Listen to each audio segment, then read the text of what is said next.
Usually, before I go shaking my tits for the press, I like to go see how the professionals do it.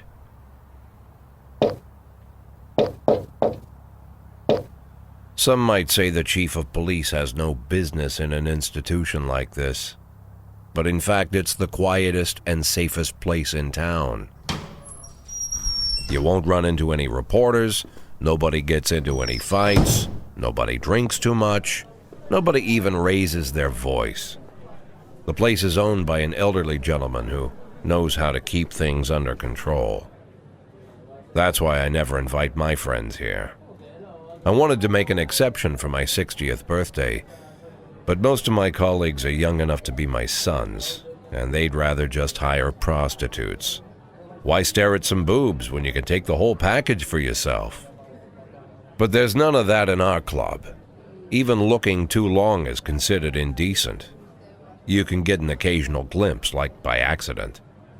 The rest of the time you just pretend that you're immersed in conversation, or just come by for a drink. Doesn't mean these gentlemen wouldn't want their bald heads smothered in tits. It's just that nobody says it out loud. My younger colleagues might call it hypocrisy, but I call it the good old-fashioned manners. Good manners and leave the rest unsaid. She agrees to unbutton her blouse, and we agree not to pay too much attention. The girls are on a quiet prowl, too. They're looking for a way out of their cramped rooms. Maybe make friends with some wealthy patron with a pacemaker and dentures. Everybody wants something. But we have to control ourselves, or we'll all turn into libertines and prostitutes. Hell, if there weren't any rules, I'd be belching and farting, jumping up on the table, arms held high, yelling, "Shake it, baby!"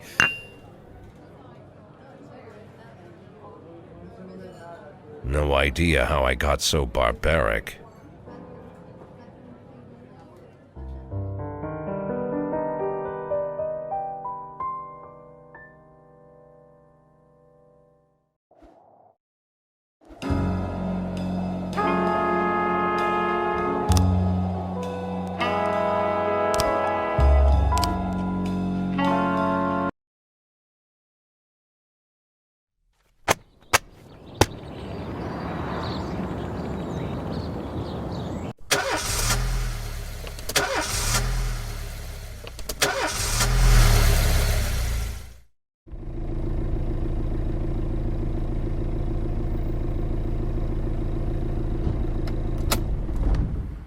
When I was a kid, my father sometimes told me at bedtime that if I closed my eyes and didn't open them for a long time, all the demons would blow away.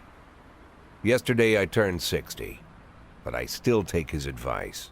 Not because I'm sentimental or want to keep the memory of my father alive. I just can't think of a better solution. To get away from all the demons that haunt Freeburg, I'd need to wear a blindfold 24/7. Plus, it's a good idea to act blind when talking to reporters. At least that's what my colleagues say. They're afraid of press conferences. But for me, it's more like a confessional. No matter what lies you tell, you're privately thinking the honest answers. It helps me remember who I am. The fact that I'll be reading all about it in the papers tomorrow is a small price to pay. Call it penance for the preacher.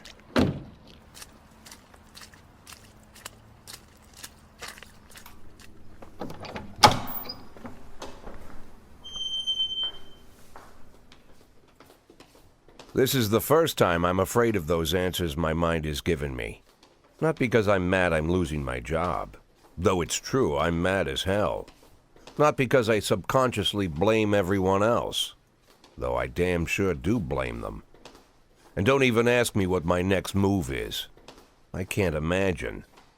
But even that doesn't scare me. The worst thing is, I know I'm gonna have to do something. And I'll be damned if I know how far I'll go. I may have a lot of vices, but predictability isn't one of them.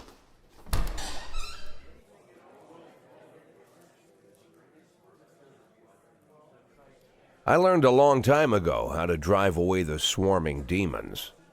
But what do you do when they're trying to rip your soul from your skin? Shutting my eyes tight as I can.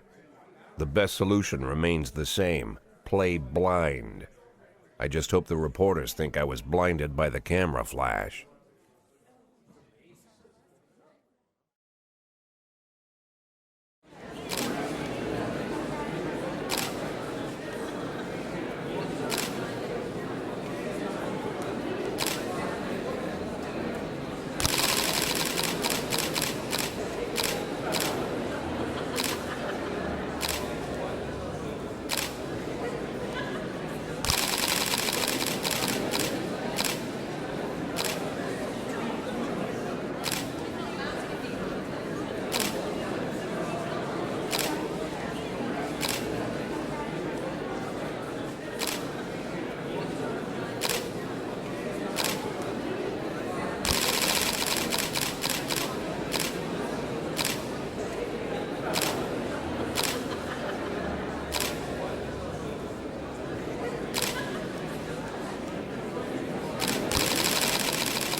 How's the back today, Mr. Boyd? Same as usual. How did the press conference go? You can read about it in the newspapers tomorrow. Don't let anyone in.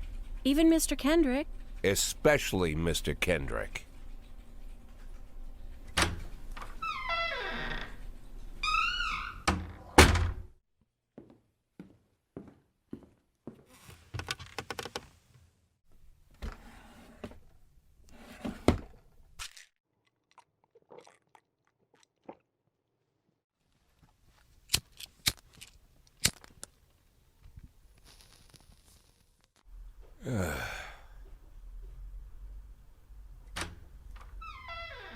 As soon as I heard the door creak, I knew what face I'd see.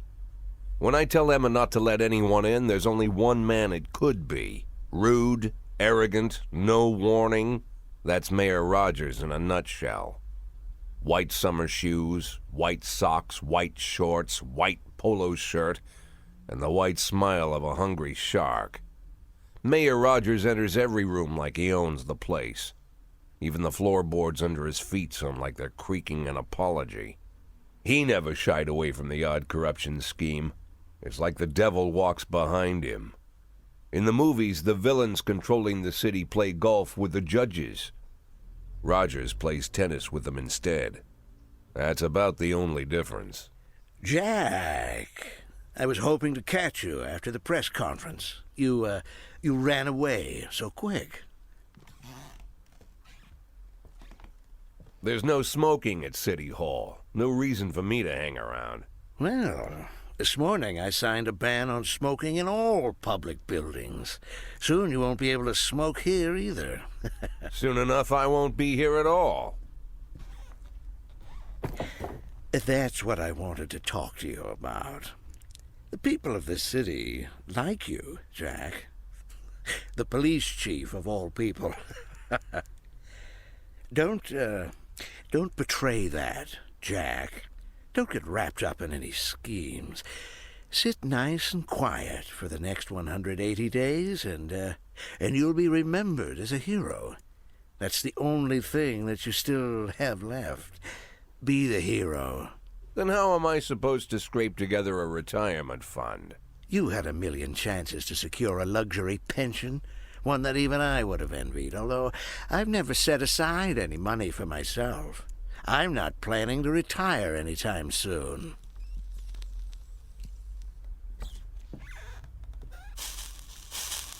"180 days of quiet, Jack. That's all I need. I don't have any problems with you, and you won't have any problems with me. I have a new assistant, Troy Starr. If you have something to tell me, call him. But try not to bother him. He's a busy man." I'll do my best.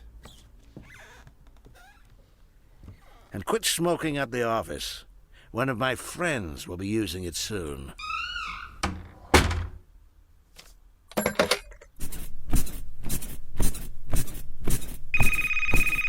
Oh, I'm sorry, babe. Only the mayor has this number. Mr. Mayor? Yeah, is this Troy Star? Yes? Go fuck yourself, Troy Star.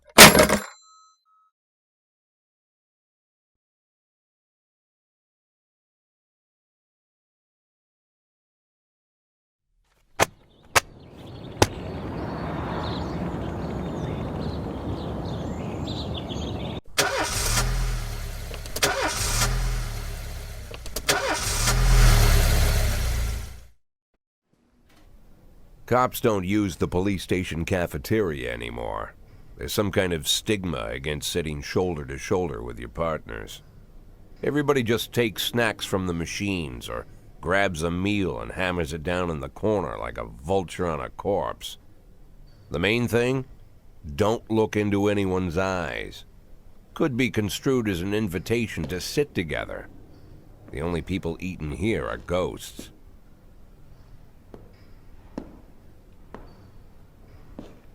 My deputy, Francis Kendrick.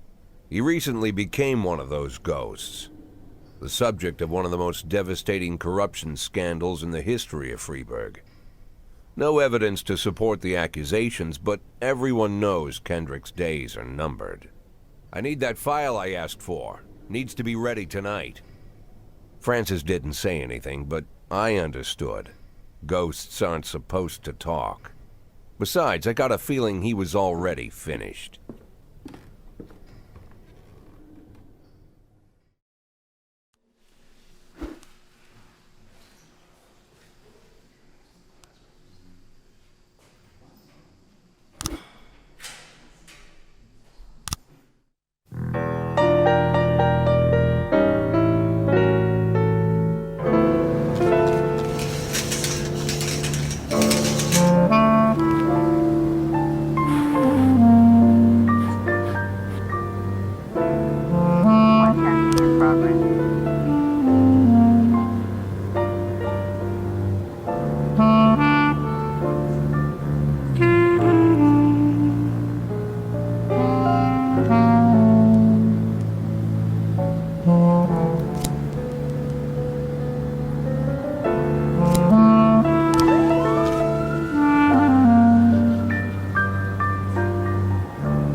Used to be, when I asked Kendrick to stay late at the office, he liked to grumble and crack wise. Nowadays, he doesn't have the strength for it. Slumped shoulders, blank stare, wrinkled skin. The past few weeks, I don't hardly recognize my old friend. In his younger years, he reminded me of a gallant royal officer in an old Kipling story. Kendrick isn't just crumbling under the weight of the public pressure, but from the shame of it all. Internal Affairs raided the library he inherited from his grandfather, hoping they'd find buckets of cash stashed in the pages. Heard about the look on his face, the fearless policeman standing helpless in horror. I've known Francis for 30 years. The past 20 years he's played loose with the law. And I know that at a certain point every stolen dollar brings more misery than anything else. Probably sounds crazy, but I sympathize with the guy. What can I do? Your friends are your friends, and these are the waters we swim in. Called all of the people on that list today.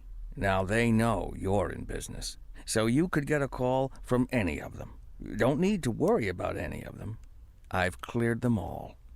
And what kind of business are we talking here? It's nothing too serious, just like you asked. Should be just a few small favors. Payments will vary depending on the situation and who you're dealing with. How much are you looking to earn? $500,000. $500,000? Why not a whole million? Because everybody wants to take $1 million. Figured I'd try something different. $500,000 in 180 days? Well, you could earn it all above board if you netted all the big fish and hit all your bonuses. Never knew you for a fisherman. Well, you never got into my business, and I'm not trying to get into yours. But be careful about bringing in any other cops. Sooner or later, they'll put the finger on you. And one more thing, Jack. I remember what you said, but I should probably add one more name to that list. Christopher Sand. Sand. Christopher G. Sand. Everyone knows the name, but few could tell you who he is. The old man stays away from the spotlight. Always wears old-fashioned jeans and knitted sweaters. Gives to charity. Rarely attends social events. An avid hunter, I hear. Even dabbles in poetry. You'd never guess he's the head of the oldest and most powerful gang in the city. Goes back as far as his great-grandfather. And Sand is strict about following the old rules. He rarely involves himself in commonplace murders and robberies. Hardly needs to intimidate anyone to get his point across. The people who work for him each have their sphere. They provide protection where needed, even work with the authorities when they want to make a deal. Meanwhile, Sand pulls the strings without getting his hands dirty. People sometimes mistake his quiet approach. A couple years ago, an arms dealer decided to expand its business without asking permission, and his whole family paid the price. In 4 weeks, Sand killed 31 people. Old men, women, even a few teenagers. And Sand's people made sure every paper reported it. Frank, I don't want to hear you say that name again. Jack, please, listen to me. I'm in with these guys. We agreed, Frank. That's not the kind of business I'm into. I don't go there. Never have, never will.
211 in progress.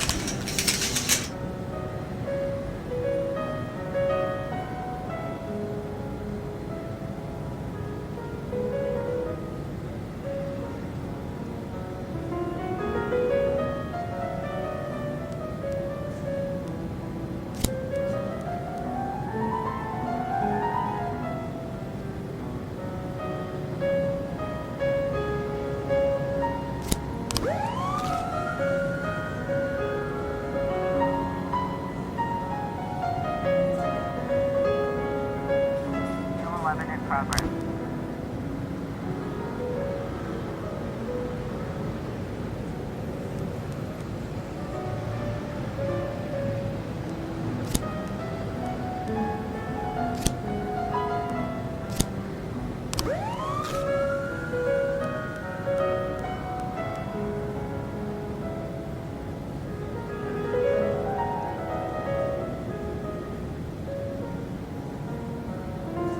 Complete.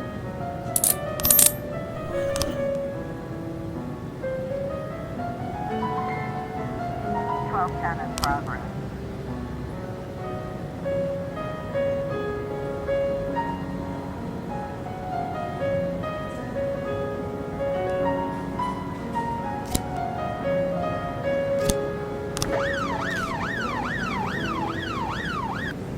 Complete.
1210 complete.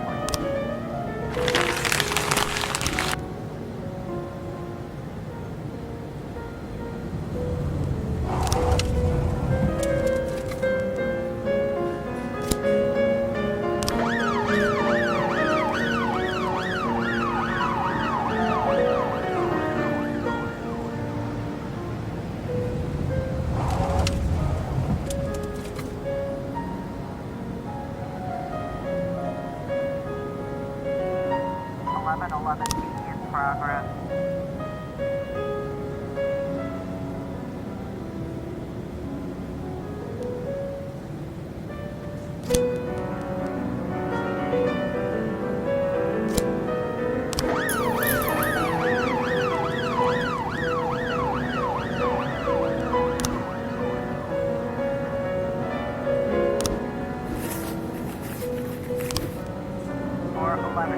Progress.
211 complete.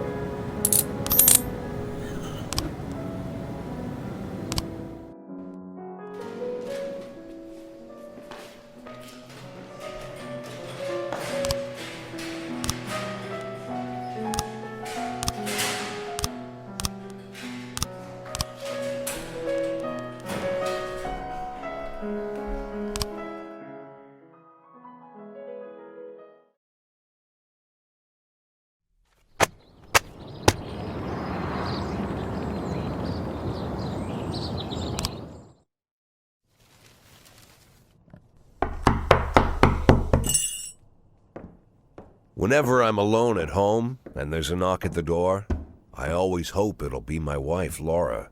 She's always forgetting her keys. Hello, my name is Steve, and you're Jack Boyd, is that right?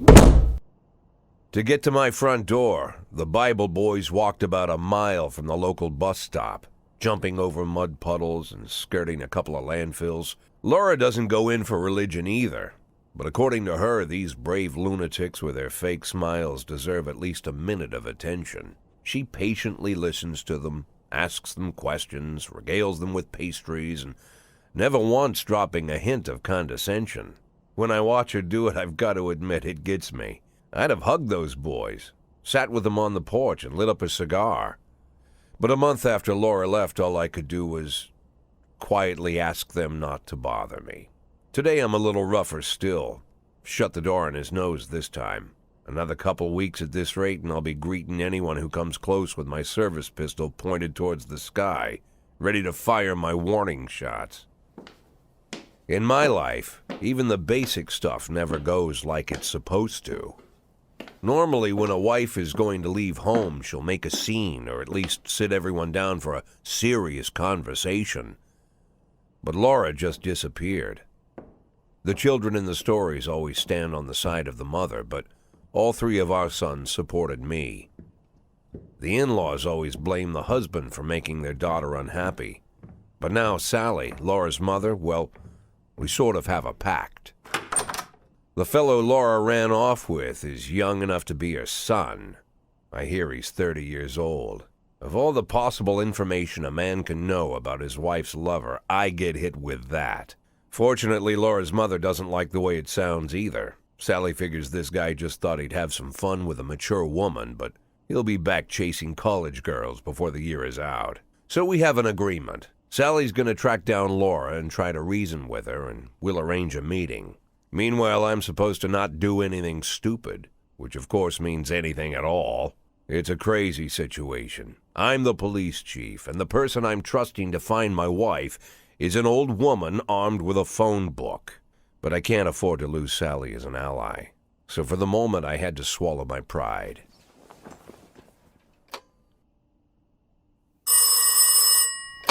Hello.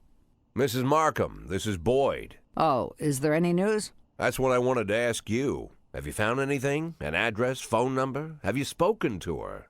Don't worry, Jack. I've narrowed the range to 2 suspects, or whatever you like to say at your police building. At my police building, we find people faster than a funny old woman chirping on the phone with my wife's girlfriends. Oh, you're an old man, Jack. Come to your senses. They'd give us straight odds on the street. But I've got more energy, Jack. Maybe you think I'm a foolish old woman, but I go to my book club, argue with the girls about Byron, and it gives me energy. I talk to my dogs, and it gives me energy. And you have nothing, Jack. You don't even have a hobby. You got no passion. It's why Laura left you. Let's not go back into that, Sally. Find my wife, and we can discuss my hobbies later. I'm waiting for your call, and my patience is running thin. Laura, if you've stopped loving me, I'll let you go. I can't expect the impossible from you. Just don't let me die out here, okay?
212 complete.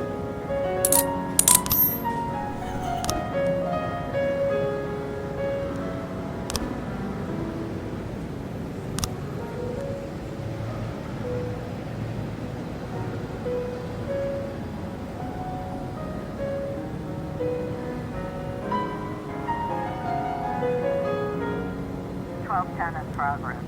We've got a situation here.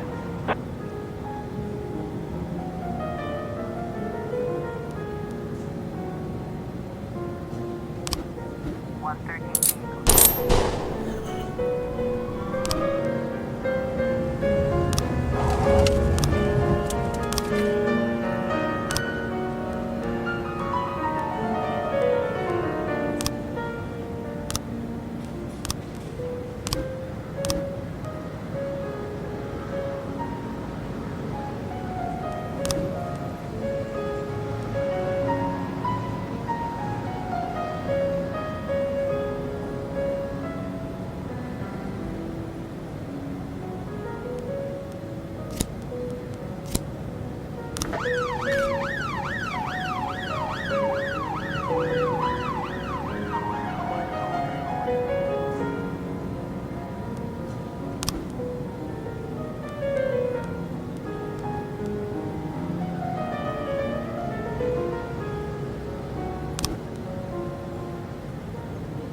1210 complete.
A in progress.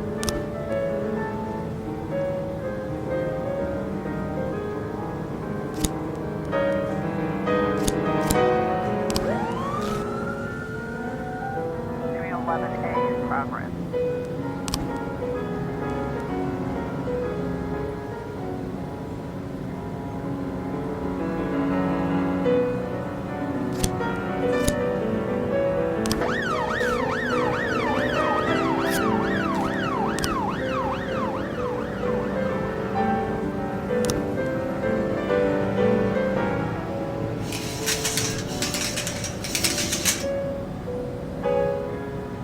Officer on scene. Looks like we have a situation here.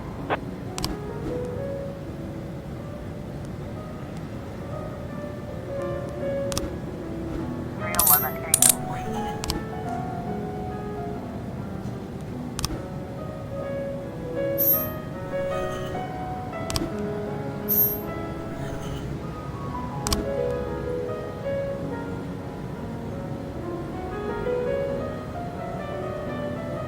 .311